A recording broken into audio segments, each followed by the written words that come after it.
do you find that a lot of the times it is the executive who unintentionally becomes a bottleneck in that process? Well, I think it's so two different things. One, sometimes the vision is not always really clear, and I have seen it where the executive may not have really decided where they want to go, where they haven't decided, do I want to build a lifestyle company, or am I building for acquisition? And if they haven't even made that kind of a fundamental decision, then you just can't move forward to some of the other goals, because you don't know if you're growing for scale or not, for example.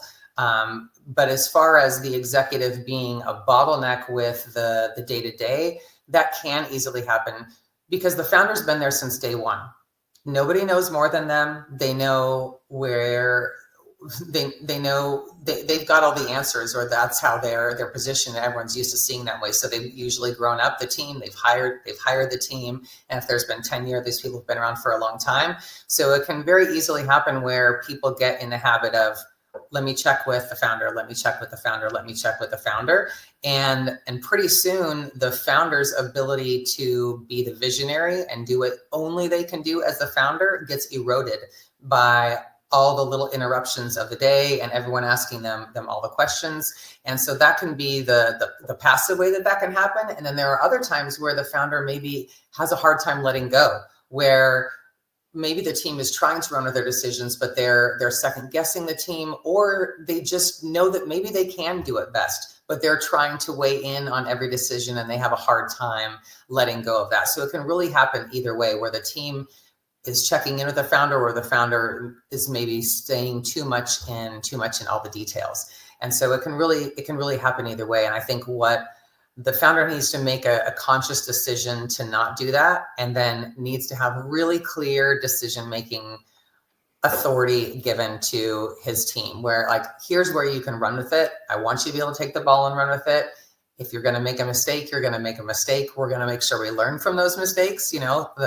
That's going to be our tuition for that mistake, whatever that cost us. But, which is not to say don't ask me any questions, as the founder, but the founder needs to make sure they're empowering their team to make those decisions, letting them become the experts in their roles, and as coming to the founder on more strategic, questions, to making sure there's alignment and things like that. And there should still be, check-ins and accountability and things like that.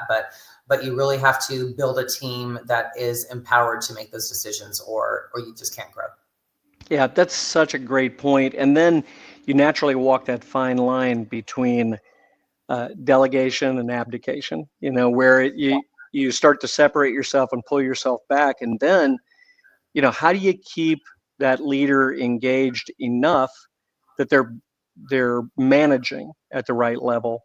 I love your point about, the tuition cost. It's because the other thing that I've seen, I don't know if you see this as well, but the unintentional part is when the founder or the leader puts their cape on and they swoop in and solve problems, but then they start to get to a point where they unintentionally they abdicate and they let people start to fail. But it gives them this, huge adrenaline rush to be able to come in and solve the problem. And so then they end up getting trapped in that. So, yeah, I've seen all of those things are the traps of leadership that, it's difficult if you haven't done it before to even be able to see yourself doing it. Yeah, sure. Yep.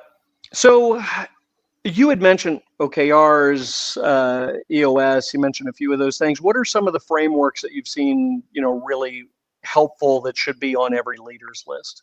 I do really like EOS systems and software that helps that. I've used 90IO. I liked that a lot, so that it keeps everything really visible for the leadership team and keeps everyone focused on those, the quarterly rocks. Asana boards are hugely helpful for keeping things organized.